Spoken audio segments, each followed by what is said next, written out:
Dans une tribune alarmante, l'inspecteur de l'éducation nationale à la retraite, Jean Sivanou Tokienlo Amouzoui, met en garde contre la vente anarchique des terres agricoles au Togo. Selon lui, ce phénomène, qui prive les paysans de leurs champs et hypothèque l'avenir des générations futures, constitue une véritable bombe à retardement pour la sécurité alimentaire du pays.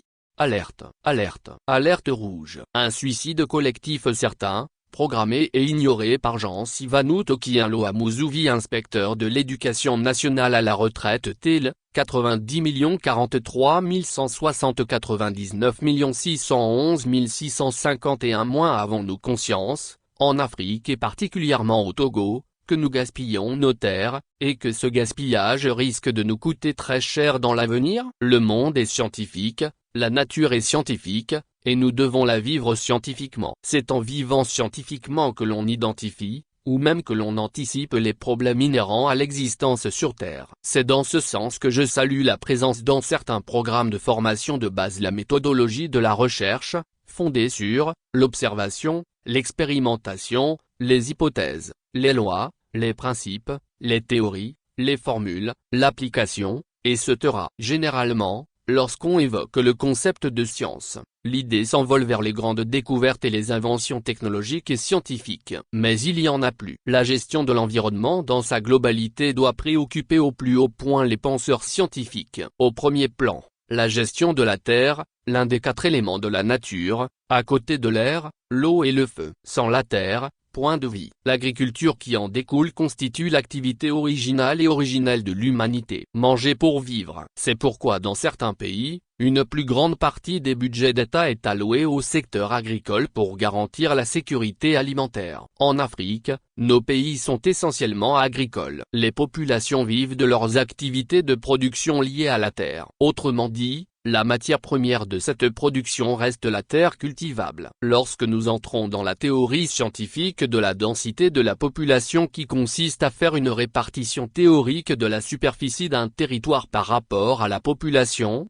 nous arrivons à la notion de proportionnalité. La superficie d'un pays étant fixe, et à contrario, la population, variant surtout dans le sens d'un accroissement, le nombre de mètres carrés par habitant, quant à lui, diminue sans cesse. Cette vérité incontournable, les pays développés, surtout ceux de l'Occident, la connaissent depuis et l'impliquent dans leurs équations de gestion de la terre et de l'environnement afin de prévenir toute surprise préjudiciable liée à leur existence. Pour ceux qui ont la chance de visiter certains pays occidentaux, comme par exemple la France et la Belgique, ne parlons pas des États-Unis, et qui ont eu la chance de faire un peu de tourisme rural, ils pourront donner une appréciation beaucoup plus objective sur l'objet de mon développement. D'abord, lorsque vous survolez en avion le pays à basse altitude, parce que vous êtes proche d'arriver à destination et d'atterrir, vous remarquez 3 types d'agglomérations. Une, bien grande, c'est une ville. Une, moyennement développée, c'est un village. Et une beaucoup plus petite, c'est une ferme ou un ranch.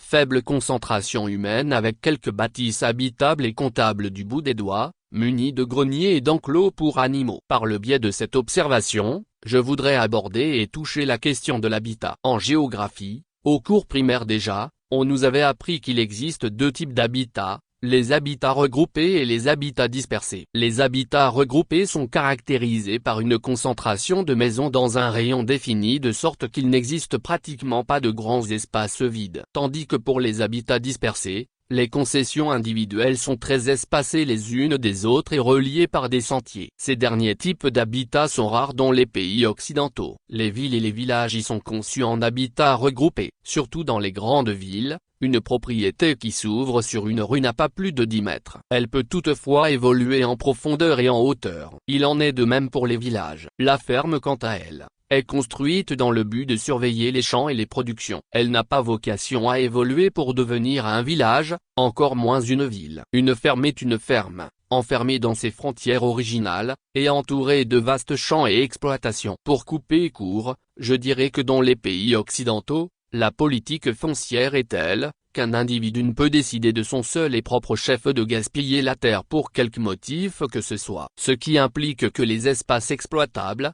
officiellement enregistrés, sont conservés pour de vastes champs de production de produits vivriers, des forêts intouchables, des pâturages pour bétail et autres programmes d'utilité publique. C'est ainsi qu'on a des villages et des fermes centenaires qui sont toujours enfermés dans leurs frontières originales, du moins sans extension exagérée. Dans nos pays africains et plus particulièrement au Togo, c'est le schéma contraire auquel nous sommes confrontés, favorisé et accéléré par une découverte magique conduisant à un enrichissement facile et rapide pour les uns, et à une accumulation hors pair de propriétés pour les autres. Il s'agit de la vente libre de terres. Les fermiers et les villageois ont découvert le sésame et n'hésitent pas à faire lotir leurs domaines champêtres et à les vendre à ceux qui en veulent. Les jeunes jadis héritiers de vastes champs de leurs parents, aujourd'hui à la recherche d'une facilité pour survivre, n'hésitent pas à brader leurs possessions pour s'acheter des motos pour en faire des taxis en ville. Les conséquences de cette pratique sont multiples. L'exode rural avec ses prolongements est un gros dossier à traiter à part. Dans cet écrit,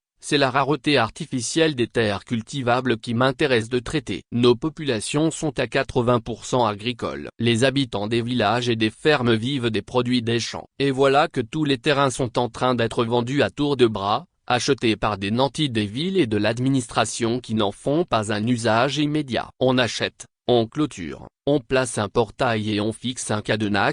Point. Le paysan est dépossédé. Plus de terre, plus de champs. Or ce paysan a des enfants dont il ne peut anticiper l'avenir. Que leur laisserait-il? Le grand écrivain français Edmond About n'a-t-il pas écrit « Nous sommes les héritiers de tous ceux qui sont morts, les associés de tous ceux qui vivent, la providence de tous ceux qui naîtront ». Point d'interrogation. Analyser cette réflexion dans tout son contenu reviendrait à ouvrir un gros chapitre à plusieurs facettes, sur la base de la trilogie qu'elle propose. Il serait néanmoins opportun de souligner avec le message du futur Edmond About que, pour témoigner notre reconnaissance aux 1000 générations qui ont graduellement fait de nous ce que nous sommes, il faut perfectionner la nature humaine en nous et autour de nous. Parce que nous ne serons meilleurs et plus heureux que nos devanciers, que si nous faisons en sorte que notre progéniture soit meilleure et plus heureuse que nous. En effet, si nous existons aujourd'hui, c'est que nos ancêtres et parents avaient pensé à nous, en ce sens qu'il n'est pas d'homme si pauvre et si mal doué qui ne puisse contribuer, dans une certaine mesure, au progrès de ce dont il est le géniteur. De notre côté, pensons-nous véritablement à l'avenir du monde et plus particulièrement à celui de nos progénitures? Comme je l'ai déjà dit plus haut, je répète que dans nos pays, nous sommes essentiellement agricoles. Gouverner, c'est prévoir, et vivre c'est anticiper. À l'allure où vont les choses en matière de gestion de nos terres, que deviendra la vie dans nos campagnes à court, moyen et long terme? Ne dit-on pas que c'est quand la campagne trouve à manger que la ville se rassasie? De Lomé à Anéo, on ne peut pas parcourir 1 kilomètre de route sans voir installer, de manière isolée, une bâtisse. Pareil sur le tronçon Lomé-Sévier et autres itinéraires. Bientôt, nous risquons de mourir de notre propre mort par la faim. Les prix des produits vivriers grimperont à tel point que seule une minorité nantie pourrait s'en procurer. Ce serait un vrai désastre qui se perçoit déjà à l'horizon. Et pourtant, ce n'est un secret pour personne que dans notre pays, des gens se permettent de s'acheter des centaines d'hectares de terre, et qui deviennent leur propriété privée, patrimoine que d'autres personnes ne pourront pas toucher. Dans le meilleur des cas, lorsqu'ils ont un peu plus de moyens, ils y construisent une maison plus ou moins grande qu'ils visitent de temps en temps, sinon très rarement. Simple gaspillage. Existe-t-il une approche de solution? Si elle doit exister, l'approche de solution doit nécessairement passer par la politique. Il faut arriver un jour à avoir une Assemblée nationale attendue de tous leurs vœux par les Togolais, une institution de la République véritablement représentative des élus du peuple qui initie et vote des lois et des textes sur le foncier et sur la gestion de nos terres, dans le sens de leur préservation. L'une des prescriptions que ce Parlement idéal devrait adopter porterait sur l'expropriation systématique par l'État de toutes les terres cultivables, surtout rurales inexploitées, contre bien sûr une indemnisation forfaitaire, loi, que l'Assemblée nationale idéale que les Togolais attendent de tous leurs vœux. Si je fais cette proposition pour le long terme, sur la base de l'idée que je défends et qu'exprime si bien Edmond About, c'est que j'ai la ferme conviction qu'un jour viendra où notre pays sera doté d'une Assemblée nationale véritablement démocratique, issue d'élections libres et transparentes, représentant ainsi le peuple togolais qui se reconnaîtrait enfin dans une institution de base. De ce fait, le dit peuple serait prêt à adhérer aux décisions qui en sortiraient. Bien évidemment, une telle Assemblée nationale aura pour tâche de commander en amont des études techniques relatives au domaine que j'évoque, en vue de dégager les conditions d'expropriation des terres par l'État auxquelles je fais allusion, zone par zone, région par région, et se taira. En conclusion, toutes les idées et préoccupations développées dans cet article ne sortiraient du domaine de l'utopie que si, comme nous l'avons évoqué plus haut, une volonté politique les accompagnait en constitue le socle. En attendant l'avènement d'une Assemblée nationale telle que nous l'envisageons, les autorités doivent suspendre les lotissements et ventes anarchiques des terres, surtout dans les villages et les fermes. Nous ne serons meilleurs et plus heureux que nos devanciers, que si nous faisons en sorte que notre progéniture soit meilleure et plus heureuse que nous.